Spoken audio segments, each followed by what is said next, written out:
Hey, and welcome back to the Get Loved Up podcast. This is your girl, Koya, and today I am here with Diego Perez. He is a meditator, a writer, a speaker, and he's widely known on Instagram and various social media networks through his pen name, Yung Pueblo. Online, he reaches hundreds of thousands of people every month through his written works, and people all around the world are obsessed with his quotations. So his focus is self-healing and the movement of self-love to unconditional love, which you know I love, and the wisdom that comes from when you truly work on getting to know yourself. So his first book, Inward, was self-published, and it quickly became a bestseller on Amazon. A revised and expanded edition of Inward is since been published and is now available in bookstores worldwide. So welcome, Diego. How are you? Thank you so much for having me, Koya. I'm doing pretty well. I'm happy, I'm alive, and I'm excited to, just share this moment with you and let's go deep. Well, I'm excited because before the call, I'm like, is anything off limits? And he said no. So we're really gonna deep dive today because I mean, you hit so many topics that we all struggle with on a regular basis. And I think most people listening want to be the best version of themselves, but it gets really hard. So I kind of want to start just to give everyone some background. When did you start your meditation journey? So I started meditating. I did my first 10-day course. It's called vipassana meditation in the Esen Goenka Sayaju Bakin tradition. So there's silent 10-day courses. You can do them all over the United States and around the world, really. There's so many different centers that do the same exact technique. But my first one was July of 2012. And I hadn't meditated at all before that. I wanted to just kind of like put myself in the process and see what would happen. And to me, it was really shocking because growing up in the Western world, you don't, and especially, I mean, now this is changing, but I think even in 2012, it was pretty different. Especially with the idea around actually being able to heal yourself, that to me was a shock that you could do that. The fact that I could decrease my anxiety, like decrease my sadness and, figure out how to no longer just react to life, but actually be able to respond to life in a way that was much more conducive to who I actually wanted to be. To all of that was a shock. And even in those, short 10 days, I saw significant changes in my behavior, in my mental patterns, in the words I was deciding to use. And I kept going back to do a number of retreats pretty consistently over the next few years, and then eventually developed, started meditating a daily practice and meditating 2 hours a day, 1 hour in the morning and 1 hour in the evening, and that really kind of sort of sped up the process. And now I'm here, and I'm not perfect. I have a lot of things I need to work on, but I definitely don't deal with. I think my two big things were sadness and anxiety. And I still feel sadness and anxiety from time to time, but nowhere near to the same intensity as before. And to me, that feels like a really big win. Obviously life will have its ups and downs, but I feel a little better at being able to navigate them. Absolutely. I mean, that's a huge one. Thanks for sharing that because sadness and anxiety, it can really take over. And from a person who has experienced sadness, anxiety, depression, I know how dark that can be. Do you really know where that sadness and anxiety stemmed from? Was it something you experienced as a child, or who were you before you started this meditation journey? That's a really good question. I think I was born with the inclination of sadness, if that even makes sense. Like I feel like obviously there were different moments of my childhood that were very difficult, but the sadness kind of like I came into existence with it. And I think a lot of that kind of stems from, it's like ancestral stuff, stuff that has come from before, or maybe that I carried into this lifetime. Like it's, there's a lot of different ways to think about it. Or that's just like my natural biochemistry that I just had to deal with. It was kind of there, but what I did start recognizing was that over time, a lot of these patterns accumulate. So I think in particular, I was inclined towards sadness, was inclined towards anxiety, and every time I would feel them, I would just keep adding them into my subconscious, and they would accumulate and they would constantly affect my present day behavior. So because I had felt so much sadness and anxiety before, I would again be inclined to feeling them now. And once I became aware of that process, that's when it really kind of switched over, and I was able to, recognize, oh, right, that's that old anxiety. Let me make sure not to feed it, and, try to do something that's a little bit different, still honor the fact that I feel this way, but not allow it to fully consume me. But before meditating and all of that, I was born in Ecuador, in the city of Guayaquil, and that's where I get the word Pueblo from, because it means people. And that the word Pueblo, like, it's used in indigenous languages, it's used all over South America in the Spanish language. And it has slightly different meanings, but where I come from, it means the people. And that was an idea that was always with me as I was growing up, because a lot of the learning I did was in the world of organizing and activism, especially between the ages of like 15 and 18. That's when I got immersed in that world and just learned how much people could actually reclaim their power. And when I went to college, I dealt with a lot of my own difficult, sort of starting to see that, I had a lot of issues I had to work on inside of myself. And that kind of came to a head, and I was really kind of sick in my mind, in my body, felt amazingly unhealthy. And basically when I hit rock bottom, that's when I started picking myself up. I started eating healthier, started finally exercising, and started really, began that introspective journey. And then about a year later, so like I started making the serious changes in my life in 2011, the summer of 2011. And then about a year later, in the summer of 2012, was when I began meditating. And what did rock bottom look like for you? It looked like it was just enough was enough. Like I felt so miserable. I was really into the party scene. I was doing a lot of different drugs at the time, and I just got no satisfaction and from doing any of these things. And, I kept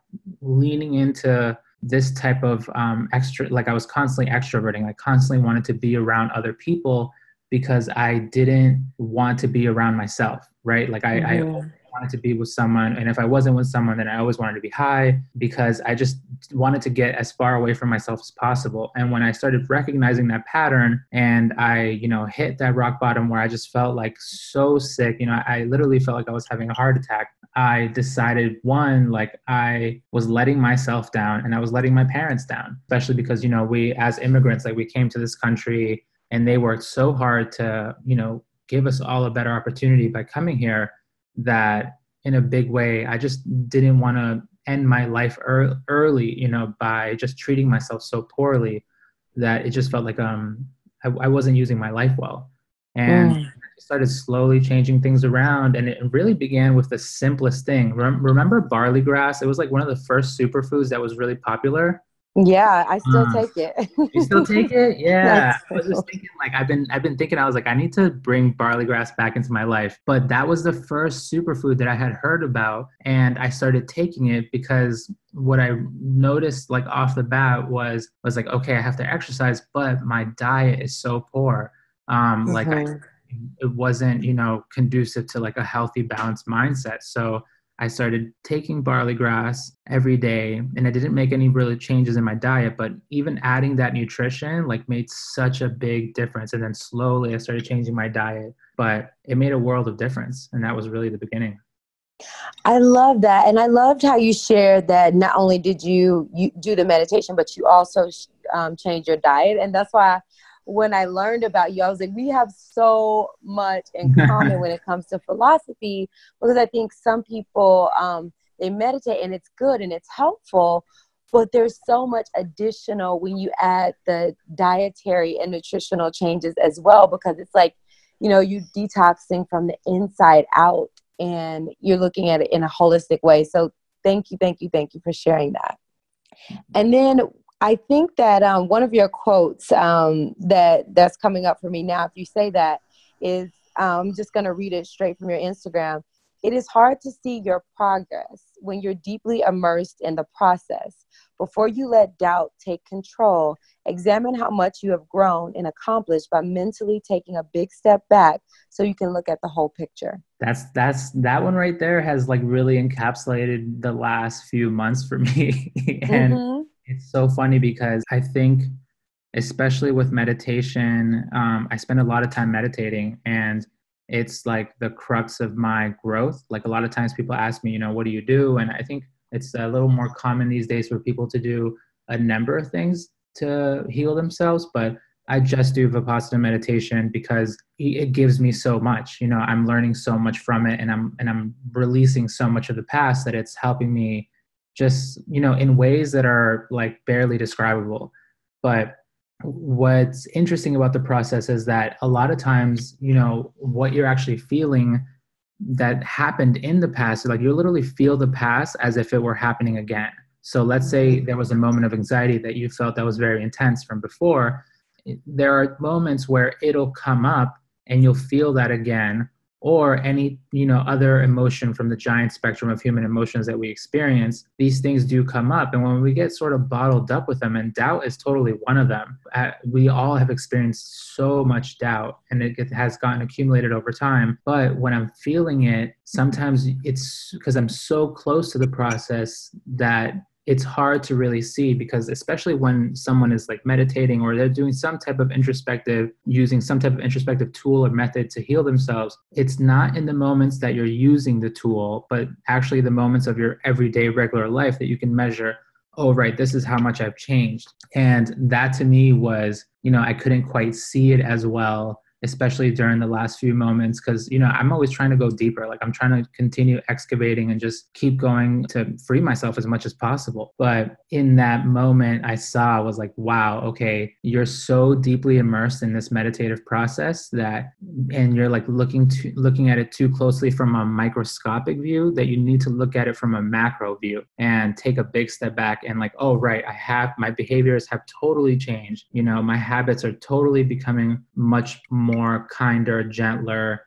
and conducive to my happiness. And the way I treat people is much better. And, I'm improving in all these areas, but when I got so close in the process, like I couldn't even see that, if that really makes sense. But that's when I was really thinking about doubt and being like, how important it is that before you jump into the doubt, just take a massive step back, analyze your everyday life, and then you'll see if you're making progress or not. I love that. I really love that. And I want to, for all our listeners, for you to really share like what Vipassana meditation is. I've heard about it so many times. I've heard so many great things about it. I have yet to go to a sitting.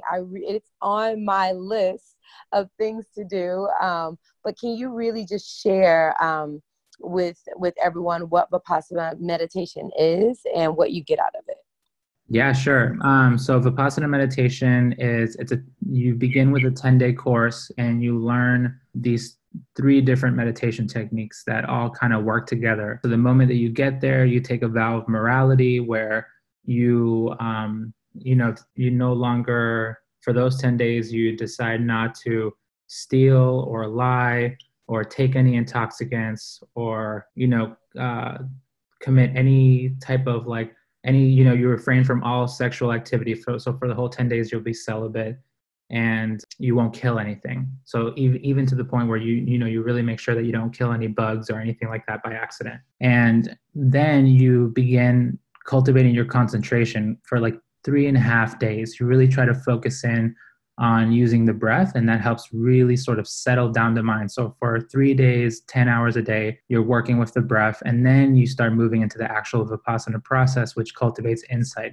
And when you're cultivating that insight, you're really understanding impermanence, but you're understanding the impermanence that's happening within the framework of the body. So like literally through your own body, you're learning essentially universal laws that are there, whether you're aware of them or not.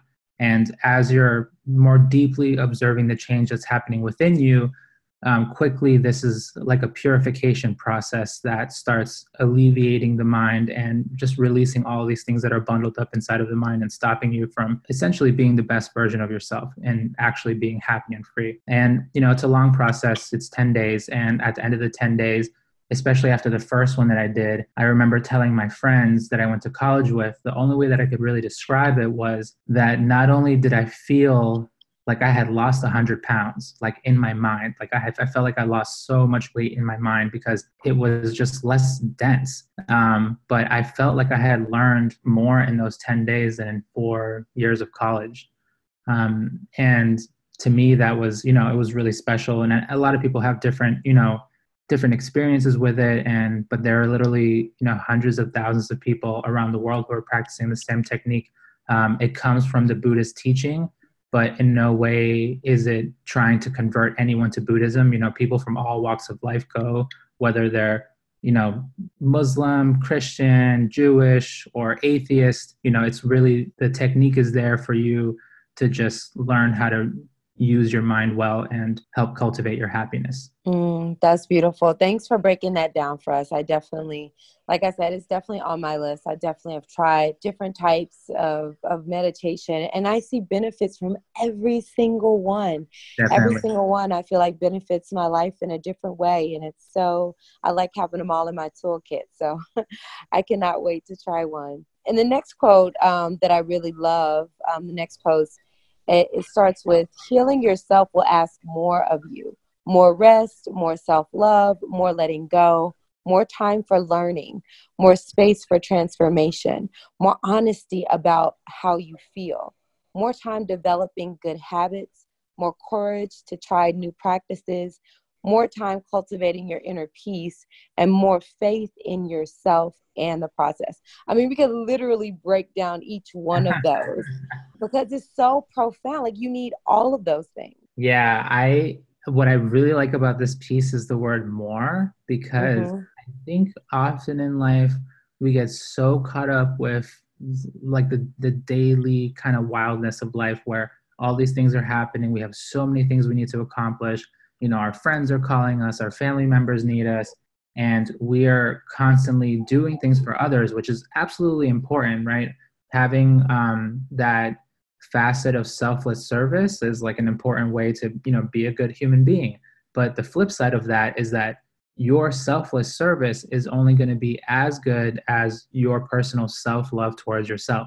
So if you're not taking care of yourself well, and you're not, doing your own inner work and making sure that you're healthy in your body and in your mind, then it's going to be very difficult to serve and help other people. But I wanted to really emphasize with that piece how it is about giving yourself more time and, sort of hitting at all these different facets, not just more rest, but having more courage and being able to trust this process, but essentially just trying to, really drive it home the idea that if you really want to cultivate that better you that is possible, then you're going to have to give yourself more of everything. And I think that's really important, especially in this Western world that we live in, where we're constantly so busy that we just need to pause and figure out, what is it that I really need right now? That's where we 100% agree on philosophy, because Get Loved Up is about love yourself, love others, love the world, in that order. Nice. And without that self-love, you'll end up depleted, sick, resentful, all these things. So I love, love, love. So let's talk about rest, because what does your day look like? What does an average day for you look like? And how much rest are you getting? I make rest it has a really top priority, especially because I know that whether you're growing in your body or in your mind or in your heart, that still does require a lot of rest, and you need to respect that. Every day I try to get 8 hours of sleep during the nighttime, and my day is very busy. It's full of meetings for the most part, and it's full of creative time where I'm writing, and a lot of like emailing, and either meeting people or doing podcasts or doing events. It changes from day to day and from season to season, but it's always just full of a lot of activity. So one thing that I'm trying to do now, it's called powering down. And it's so funny. Like, even if I'm not gonna take a nap, right? Even if my body doesn't really want to sleep, I've noticed that it's so valuable to just lay down for 20 minutes sometime in the middle of the day and just power down. And it's crazy because you literally like power down for 20 minutes and you just allow your body to just reach a level of calmness and just totally relax it. And it's incredibly refreshing. I literally get up from those 20 minutes that I give myself, and, I'm able to finish the next half of the day. And I always try to do that sometime between like 12 and 2, because I normally get up around like 6:30. and just, make sure that I power down and then just finish off the rest of the day strong. But that's definitely one of my ways to rest. And then the moment that it hits 6 p.m., I just stop doing all work. And that's when it's like family time and I get to hang out with my wife and we just do what we want. And, there's just no more work. And I think being able to separate that is really important because especially like you and I, like, we have these social media accounts and like all these, we're our own bosses. It's so easy to fall into the habit of constantly working like 24/7. And that's too extreme, right? Like for me, I'm always trying to not be extreme and find a middle path in my life where, yes, I'm doing my work, but I'm also respecting my family and I'm respecting myself. Absolutely. I think it's so funny. You say, I'm always trying not to be extreme because I feel the exact same way. It's like, I'm trying not to be extreme, but I don't know. I've been vegan for 14 years.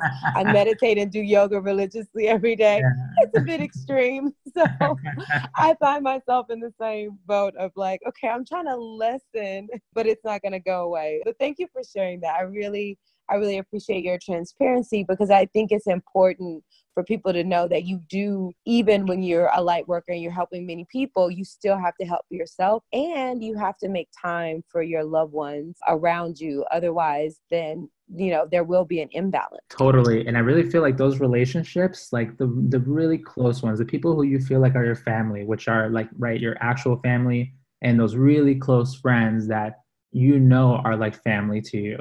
Like those relationships, they're just like plants and they need to be watered.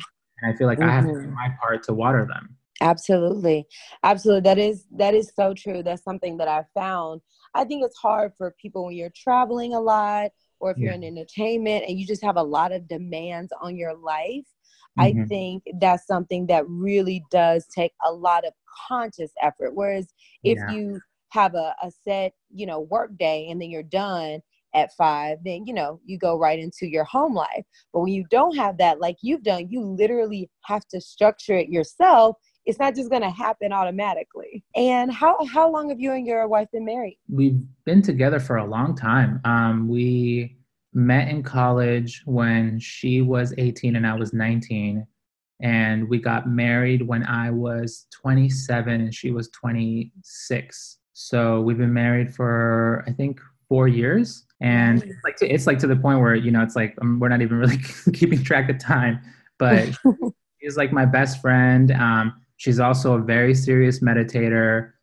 I don't know. She's just like the yang to my yin because she's a scientist and I'm like, a writer, and we understand the world in sort of through really different spectrums, but we just agree on so many things. And I think how serious we are about our personal development and our growth and, how seriously we take meditation. Like we're always going to retreats. We actually just came back.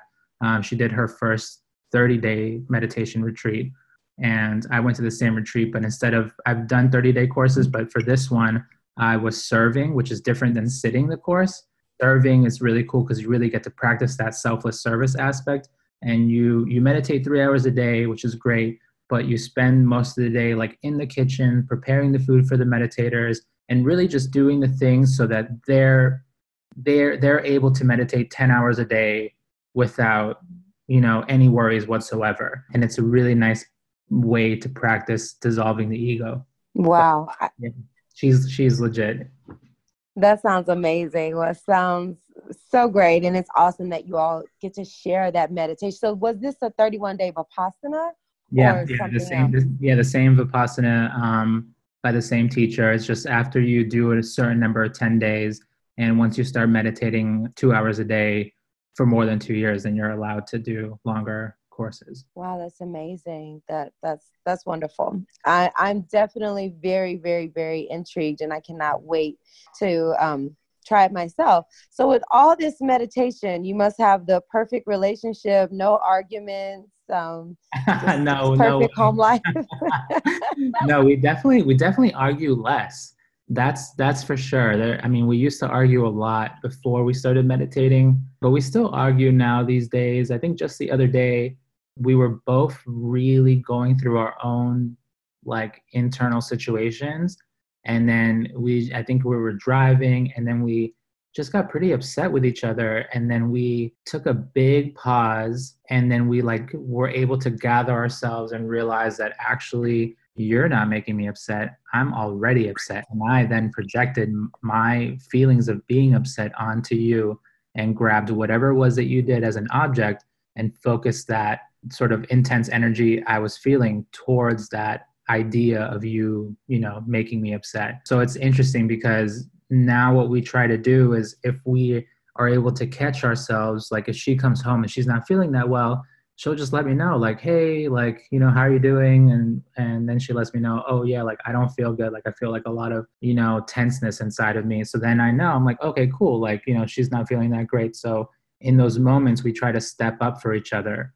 And when there are, and I think yesterday we handled it really well, where we still both felt tense, but what we did was we made sure to just not like attack each other, right? And verbally, we just didn't like we made sure to just pause before anything got heated. But we were lucky because this time we both noticed, like, right, she feels tense, I feel a little tense. So let's just, you know, not talk as much and then gather ourselves. And then we were able to realize, and we both were like thanking each other. She was like, thank you so much for giving me space. And I was like, no, I was like, thank you so much. And like, I was glad to have the opportunity to just, you know, I don't know, deal with the situation well. And she dealt with it well. But, you know, it's tricky. It's like ups and downs all the time. But a lot of it just requires patience, forgiveness, and being really, really self-aware. I think self-awareness of each individual, like each individual in the relationship cultivating self-awareness, is the key to success for sure. I love that. Absolutely. And one of the quotes you had regarding that, I'm just going to flow right into that. And I absolutely love it, is conflict gets worse when both people fall into defensive reactions. Then there is no real communication happening, only trauma arguing with trauma. That's deep. That's so deep. That one, I think it's really true. I mean, when you think about the ego, right? The ego, I think the purpose of the ego is survival. When really difficult things happen in life, it's the ego that picks you back up and keeps you going. But in no way is the ego going to help you thrive. It's not going to help you be happy, but it will help you survive. So a lot of the composition of the ego is these defensive reactions, you know, like, and the heavier ones like greed, hatred, fear. These are all things that are there to help defend you from some type of external attack or whatever. But when you fall into these defensive reactions, when you're trying to communicate with someone that you love, then all the communication ceases. Like it totally stops, because at that point, then it just becomes projections. Like I'm literally like, I'm feeling this way, and then I'm trying to tell you how you feel, but really I'm just describing myself. And there's no real connection happening. And it's just old trauma arguing with old trauma. And I think those moments, if we can't get beyond those moments, that's when, you know, something that could have been a good relationship just kind of withers away and falls apart, because there's no real connection there anymore. Absolutely. Absolutely. And in those times, you know, it sounds like your solution is kind of just quietness and space. And I think especially when you're a meditator, that's a lot easier to do. But when, let's say someone listening, what would be your top tips for someone accuses you, or you this and you that, and you didn't do this and you didn't do that, and you don't take care, and they just attack. And the person is in a love space and they're like, wait a minute, of course I do. And I do this and I do that. And in all seriousness, they're just trying to be understood. What is your advice in these moments when someone is triggered, someone is offended, the other person is, as you said, defensive, trying to say, no, I'm just trying to be loved. Obviously, it's not working. You know, what is your advice in these moments? I think we've all, or at least many of us, have had those experiences where we've been with a loved one who's either, you know, like a sibling or a parent, or in a romantic relationship where there's like a long argument, right? That has its, you know, it becomes heightened, less heightened, more heightened, less heightened. But in those sort of like, especially the longer ones, I think there are definitely opportunities to start, like, even while someone else is talking or while you're talking, like the brain is actually pretty expansive. So even while you're talking, you can still sort of have an internal dialogue and ask yourself, okay, like, where am I really coming from? Like, what am I really trying to accomplish? Like, am I just trying to, like, you know, tell this person over and over how they're wrong, but then there's nothing coming out of this? Or am I trying to just win at any cost when really what I want is harmony with this person?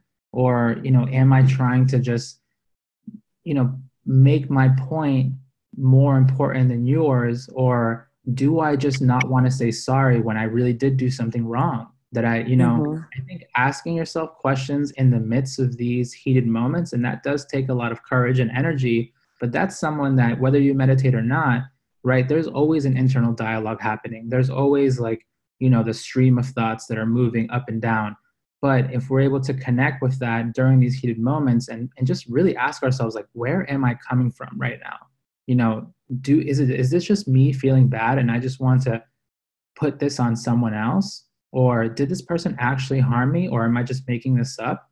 And if so, like, do I have the courage to just admit, like, actually, you didn't do anything to me. I just don't feel well today. I think asking yourself as many questions as possible during these moments, and maybe, just try something new. I feel like a lot of the growth happens when we are bold enough to step outside of our comfort zone, like stop the role playing, because a lot of this is role playing, right? Like a lot of this is like, I'm mad, you're mad, and we're going to keep doing this over and over. But let's, like, cut the act and start something new and be like, okay, let's pause and let's, like, how am I actually feeling? How are you feeling? Like, wait, I actually do really love you. Now let's find a way to have true communication, as opposed to just, you trying to win versus me trying to win, and realize that we're actually a team. So the only way that we can win is together. Right. Absolutely. Absolutely. That it's true. I think at the end of the day, if you both believe all is love, then I feel the only way you can really come to an agreement is express love. Yeah. But if it's just going back at a person or trying to defend yourself, it ends up, like you said, trauma meeting trauma. And, it rarely resolves itself unless one person chooses peace, love, just to really, and then I think, like you did in your relationship with your wife, you were just like, okay, if my wife is feeling tense, I'm going to give space. Where some people would be like, well, let's talk about it, and sometimes talking about it can really trigger, and sometimes it could be a good thing. But I think that loving is giving a person space when they ask for it or when they need it. And that's something that I've learned as someone who is a coach. People come to me, and recently my answer has been, take some space, take some time for yourself, and not necessarily trying to unpack it in the beginning before the space and meditation and self-reflection happens. I love that so much, what you're saying, because I've been really thinking a lot about, I think in the I Ching, and I think Lao Tzu talks about this too, about no action being an action. But one thing that keeps coming up is that, there's three types of action. There's hard action, there's soft action, and then there's no action at all. And those are always choices. And, I think definitely some of the times when I do have when my wife and I, when either of us doesn't feel well, there is always the opportunity to have a discussion and, like, like, what's going on? Just, like, share with me if you want to, like, share with me what's, whatever's on your mind.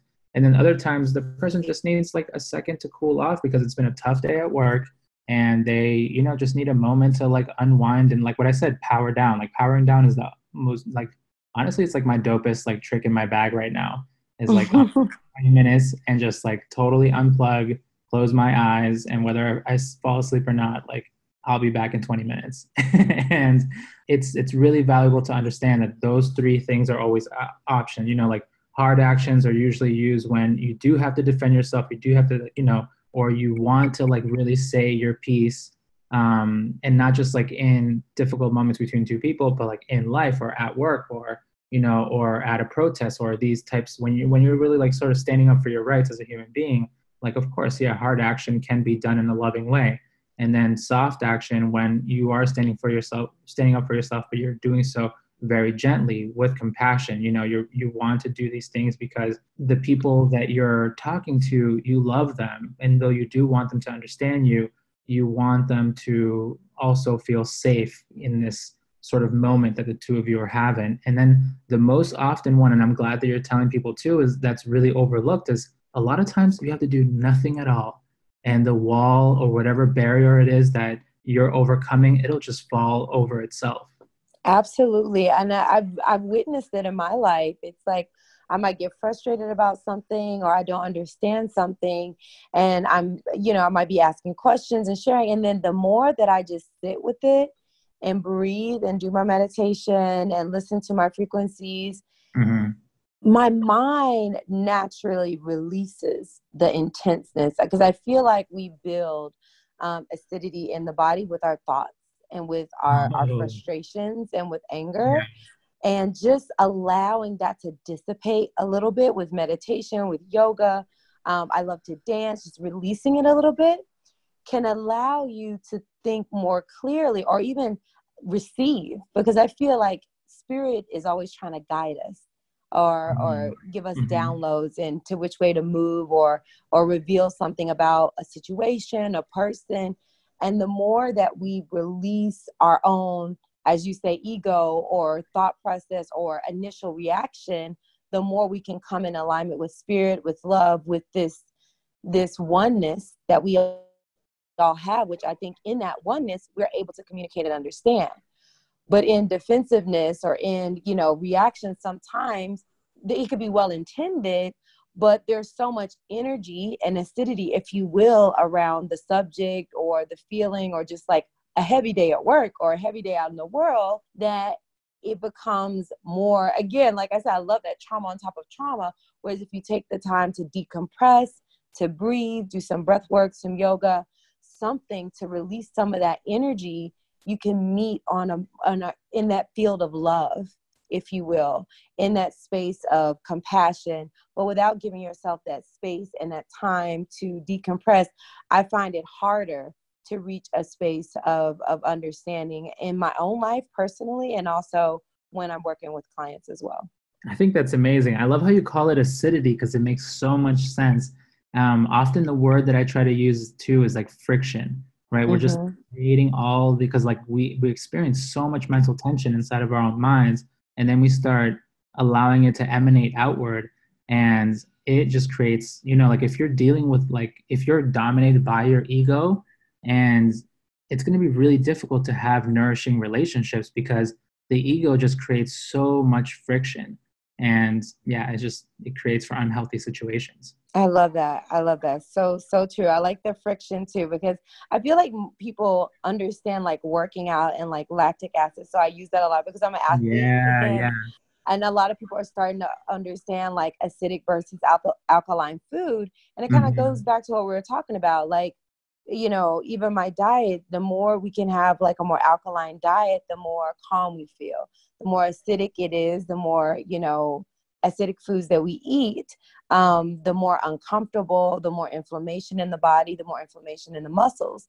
And the balance of that is rest, recovery, the breath. And so I just like to bring it full circle so people see that it is a holistic practice, in order to communicate even, as well as working out, as well as nutrition, is this holistic practice of balancing the alkaline versus the acidic. Oh, can I tell you what like my new favorite thing is right now? Please do. So I think the last 2 months, what's really just like leveled up my life, to be really honest, is my wife and I got a juicer, and that has legit changed my life.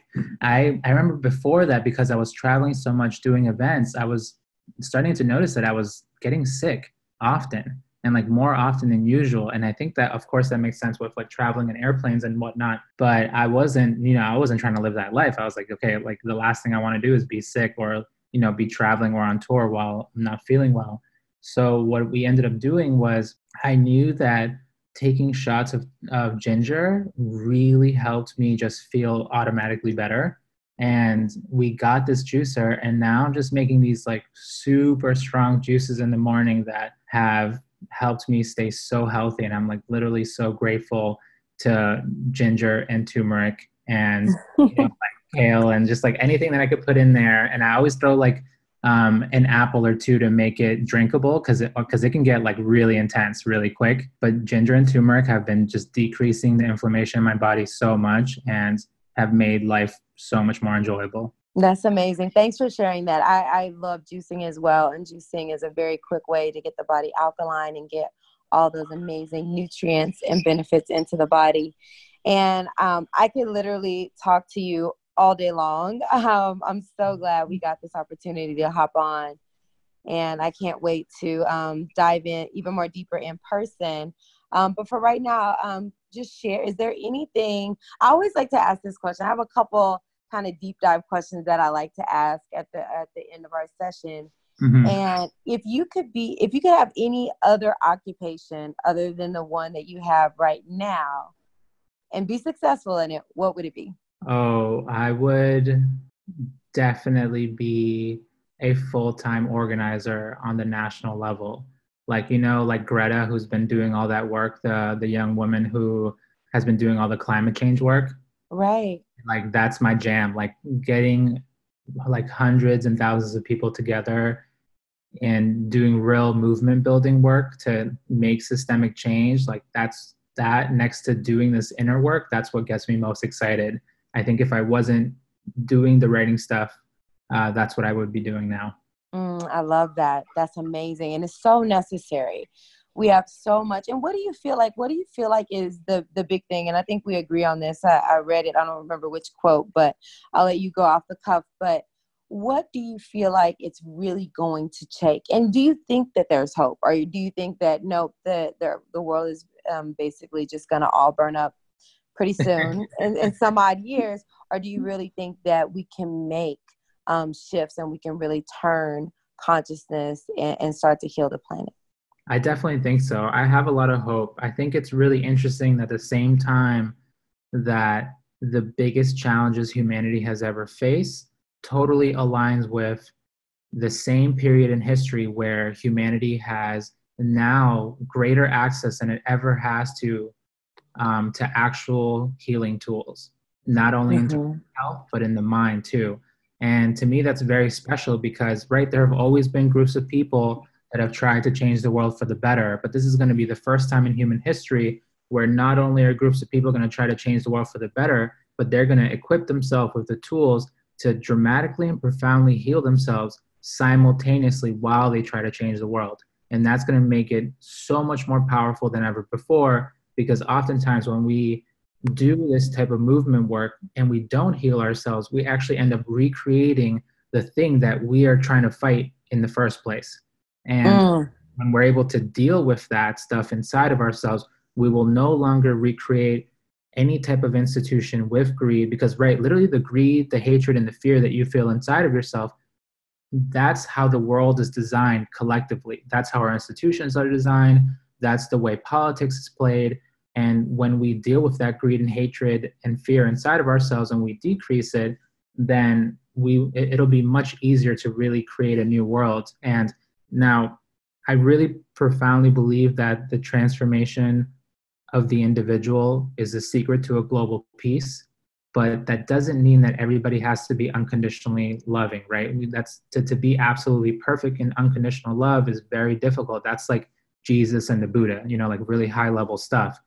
But I think there is a special threshold that people do cross when they start their inner work.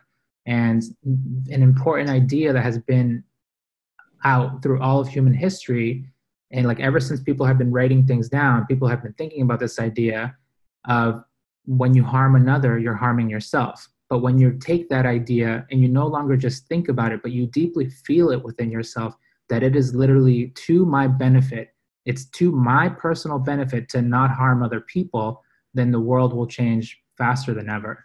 100% agree. 100% agree. It has been such a treat to speak with you. Thank you so much for sharing your wisdom and sharing, your relationship and just your entire journey. It's definitely a blessing to the planet. So thank you for shining your light and sharing with us all these amazing antidotes, if you will, to life and all these beautiful quotes and poetry.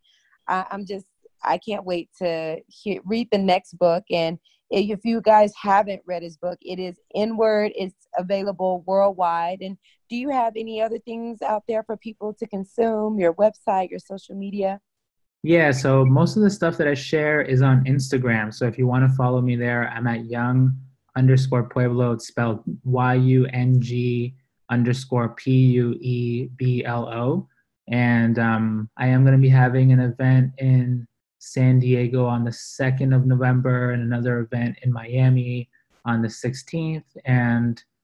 But yeah, I think the best way is like either come hang out on the Instagram or just, my book is available on Amazon and at Barnes and Nobles and all bookstores. But yeah, thank you so much, Koya. And honestly, like, I hope we become friends because you're dope too. Like, it was so fun talking to you, and I Thank would you. love to talk a lot more.